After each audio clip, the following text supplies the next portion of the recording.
Hello friends, welcome to Codify. Today we will see how to install Composer in our device. So it would be a shortcut video so far. First of all, we have to search Composer. So click on the link, we will have download option and there you can have some commands. So we have to give this command to our terminal. So let's open the terminal. So here just copy and paste your command.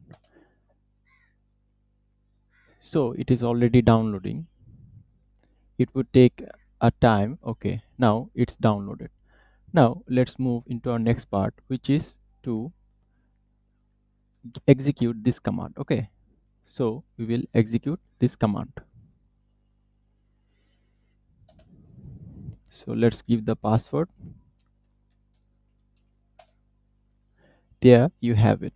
Now let's check the composer version. Composer -v. So here you have it. So the composer is installed successfully. So in this way you can install very quickly. Thank you.